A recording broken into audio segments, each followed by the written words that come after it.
Hi అండి, welcome back to our channel shakes world.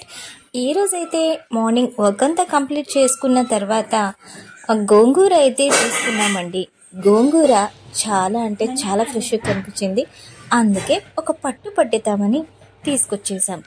గోంగూర చట్నీ అయితే చేద్దామని ఫిక్స్ అయ్యాము. కానీ ఈరోజు చట్నీ నేను చేయడం లేదండి, మా అమ్మతో చేయిస్తున్నాను. ఎందుకంటే అమ్మ చేతి వంట అమృతంలా ఉంటుంది కాబట్టి. ఇక్కడ మా అమ్మగారు గోంగూర చట్నీ ఎలా చేస్తారో చూపించేస్తాను, మీరు కూడా చూసి ఫాలో అయిపోండి, ఓకేనా? గోంగూరని ముందుగా మొత్తంగా తుంచుకొని కడిగైతే పెట్టుకోవాలి పక్కన. ఇప్పుడు ఒక కడాయి పెట్టుకొని అందులో ఎండుమిరపకాయలు, ధనియాలు, కొంచెం జీలకర్ర ఈ మూడింటిని వేసి షాలో ఫ్రై చేసి ఒక అర నిమిషం తర్వాత కొంచెం ఆయిల్ అయితే వేసుకొని ఫ్రై చేసి పక్కకు తీసేయాలి. తర్వాత అదే కడాయిలో కడిగి పెట్టుకున్న గోంగూర మొత్తంగా వేసి బాగా నీళ్లు ఉమ్మగిల్లేంత వరకు మగ్గనియాలి. ఇలా గోంగూర వేసి మగ్గనిచ్చేటప్పుడు ఆ పుల్లటి వాసన ఎంత బాగుంటుందో కదా. గోంగూర పచ్చడి అంటే మనకి బేసిక్గా చాలా అంటే చాలా ఇష్టం.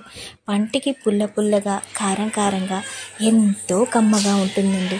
వేడి వేడి అన్నంలో కొంచెం గోంగూర చట్నీ నెయ్యి వేసుకొని తింటే ఆహా, చెప్తుంటేనే నా నోట్లో నీళ్ళు ఊరిపోతున్నాయనుకోండి.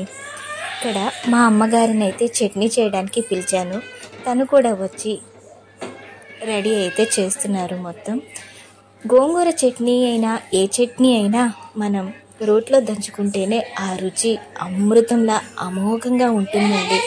మా అమ్మగారు మా చిన్నప్పటి నుంచి పచ్చళ్ళను రోట్లోనే దంచేవాళ్ళు, మాకు కూడా అదే అలవాటైందండి. ఇక్కడ చూస్తున్నారు కదా, వేయించి పెట్టుకున్న ఎండుమిరపకాయలు, జీలకర్ర, ధనియాలు, 4 వెల్లుల్లి రెబ్బలు వేసి అయితే దంచుతుంది. మా అమ్మగారు దంచుతుంటే ఆ ఎండుమిరప వెల్లుల్లి కలిసినప్పుడు వచ్చిన స్మెల్ అయితే ఆహా అద్భుతం అండి.